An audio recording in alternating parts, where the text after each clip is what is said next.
अजमेर उत्तर में लगातार 20 साल से आदरणीय विधायक महोदय निसंकोच बिना किसी विरोध के जीते आ रहे हैं और इनको ऐसा लग गया है कि अब इनके बराबरी में कोई नहीं है। और ये जैसे जैसे आदमी ज्यादा पद पे रह जाता है तो वो निसंकोच हो जाता है और उसकी खाल मोटी हो जाती है। तो ये मोटी खाल वाले गेंडा प्रवृत्ति का आदमी अब समाज से दुष्कारा जा रहा है।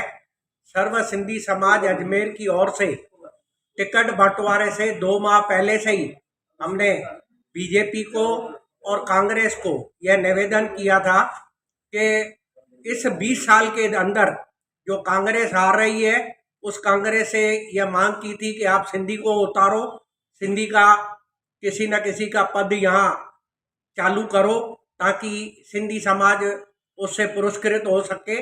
और बीजेपी को निवेदन किया था कि अनेक यंगस्टर है गेंडा प्रवृत्ति के आदमी को यहाँ से हटाओ ताकि अजमेर को छुटकारा मिले। हम एक दल बना के बीजेपी के कार्यालय जयपुर गए, वहाँ के सारे पदाधिकारियों से मिले और उन्होंने हमें आश्वस्त भी किया। लेकिन क्योंकि ये आरएसएस से जुड़े हुए हैं और आरएसएस पदाधिकारी बीजेपी पदाधिकारियों के ज़्यादा हावी है, इसलिए ये वापस टिकट ले आए। लेकिन सर्व सिंधी समाज अजमेर इस बार लगभग ये तय कर चुका है कि देवनानी जी को हराना है। हम केवल इंतजार कर रहे हैं कांग्रेस का।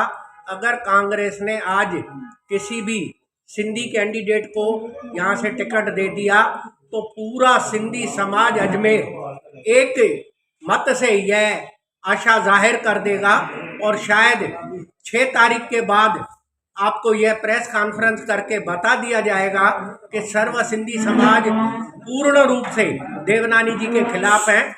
आप खुद प्रेस वाले देख रहे हैं कि इनके कार्यकाल में अजमेर में 48 घंटे से पानी खिसक के 72 घंटे हो गया। जो टूटी हुई सड़कें थी पहले उनकी संख्या कम थी, अब उन टूटी हुई संख्या ज़्यादा हो गई। अगर कोई प्रेग्नेंट लेडी शहर में 2 व्हील पे घूम रही है, 4 व्हील में घूम रही है, उसको अस्पताल जाने की ज़रूरत नहीं है। वो शहर में घूमते घूमते ही उसको बच्चा हो जाएगा। उसका पैसा बचाव करने के लिए देवनानी जी ने पूरा उपक्रम कर रखा है। और हम जब भी समाज वाले देवनानी जी से मिलते हैं तो वो पहली बार लाइन तो ये कहते हैं, समाज का मेरे ऊपर कोई उपकार नहीं है, मैं समाज की वजह से जीत के नहीं आता हूँ। तो इस बार समाज भी दिखाना चाहता है कि समाज का कोई उपकार नहीं है, आप खुद जीत के दिखा दो। और देवनानी जी की अब उम्र ज़्यादा होने के कारण, वैसे भी हमारे ग्रंथों में लिखा हुआ है कि 60 साल की उम्र हो जाने के बाद आदमी को क्रोध आता है, वो दिमाग से कुछ पैदल हो जाता है। तो अब कोई भी आदमी देवनानी जी से मिलने जाता है तो कुदरती उनको क्रोध आने लग जाता है, सामने वाली की शक्ल देख के लड़ने भिजड़ने लग जाते हैं। इसलिए सारे मतदाता उनके खिलाफ हैं। सर्व सिंधी समाज इस बार पूर्ण रूप से यह फैसला लेने की तैयारी में है कि देवनानी जी को वापस उदयपुर भेजेंगे। उन्होंने उदयपुर में अपने बड़े बड़े कॉम्प्लेक्स और बड़ी बड़ी जाके वहाँ हिसाब किताब करें, पढ़े लिखे हैं, जाके उनका अकाउंट संभालें, इस शहर को छोड़ें। जिस एरिया के ये रहने वाले हैं फाईसागर रोड की, उस फाईसागर रोड की सड़क बड़ा रोने धोने के बाद अभी 2023 में बनी है। उसका सबसे बड़ा उदाहरण आप प्रेस वाले हैं। जिस आदमी ने अपने पड़ोस को ही डेवलप नहीं किया, उसने शहर को कितना डेवलप किया ये सर्वमान्य है। मैं इससे ज्यादा नहीं बोलूंगा। रोजगार कितना लेके आ पाए अजमेर से? अजी रोजगार तो क्या है, रोजगार तो जो बने हुए दुकानें हैं, जो दुकानदार बैठे हुए हैं, आप उनसे ही पूछ लो। वो कहते हैं आजकल कोई ग्राहक आता ही नहीं है, ग्राहक निकलता ही नहीं है क्योंकि टूटी फूटी सड़कें हैं, शहर में डस्ट एलर्जी ज्यादा है।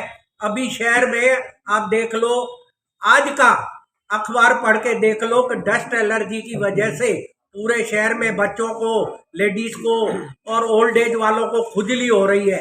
उन सब का मेन जो कारण है और मेन जो जिम्मेदार है वो ये हमारे देवनानी जी हैं कि ये स्मार्ट सिटी के पैसों का भी अच्छी तरह से कोई उपयोग नहीं करवा पाए और शहर में पूरी डस्ट है, डस्ट एलर्जी छाई हुई है।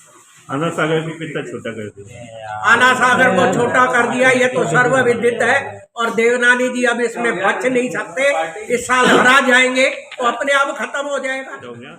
इस साल से लगातार 4 बार बीजेपी के प्रत्याशी के रूप में वासुदेव देवनानी को यहाँ से टिकट दिया जा रहा है और जहाँ बात समाज की आती है तो हम सभी लोग एक जाजम पे बैठ के, इवन कांग्रेस में भी जो लोग सिंधी विचारधारा रखते हैं वो भी जहाँ समाज की बात आती है तो देवनानी को जिताया है लगातार चारों बार हमारी ओर से हर व्यक्ति एक समाज के लेवल पे जितना जिसकी श्रद्धा है उस हिसाब से आर्थिक सहयोग भी करता है। लेकिन जब कभी कभी कोई समाज के किसी व्यक्ति को कोई काम पड़ जाता है, छोटा मोटा भी यदि कोई काम पड़ जाता है तो हमेशा से देवनानी साहब द्वारा उनको इग्नोर किया जाता है। इवन हमारे सिंधी में कहते हैं छिरबू देना मतलब नकार देना, पूरी तरह से डांट देना।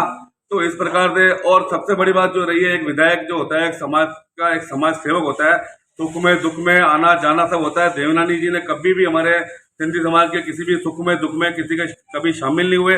पिछली बार भी विरोध हुआ था देवनानी समाज का, पिछली बार भी समाज ने काफी विरोध किया था, लेकिन कांग्रेस का प्रत्याशी है उसने भी थोड़ी सी, उसकी भी लास्ट मोमेंट में नेग्लिजेंस रही। नहीं तो हो सकता है कि पिछली बार भी ललावता जी जीत जाते तो, और काफी लोगों को इस बार जितना संगठन में अब जो एक रूपता आई है, पिछली बार ये एक रूपता भी नहीं आ सकी थी, इसलिए पिछली बार गलती थी देवनानी जी जीते, लेकिन विरोध पिछली बार भी था। अब ये विरोध बढ़कर के डबल हो चुका है। सब स्थितियां नो के बाद ही क्लियर होगी। कुछ कैंडिडेट यहाँ उतरे हैं, नहीं नो के बाद नहीं उतार सकेंगे, लेकिन जैसे आप पार्टी का कैंडिडेट भी सिंधी का है, आरएलपी का भी सिंधी कैंडिडेट खड़ा हुआ है।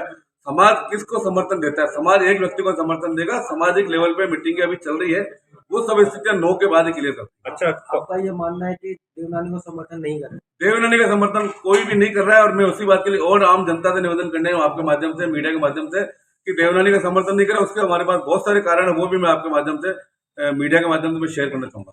अनादि सरस्वती का यदि टिकट फाइनल हो जाता है तो वो सामाजिक लेवल पे सभी समाज के पदाधिकारी जो हमसे सीनियर है वो सब लोग ही निर्णय लेंगे। इस स्टेज पे मैं वही निवेदन कर रहा हूँ कि आज हम यहाँ किसी के समर्थन की बात नहीं कर रहे हैं, यहाँ आज हम केवल और केवल देवनानी के विरोध की बात करने आए हैं।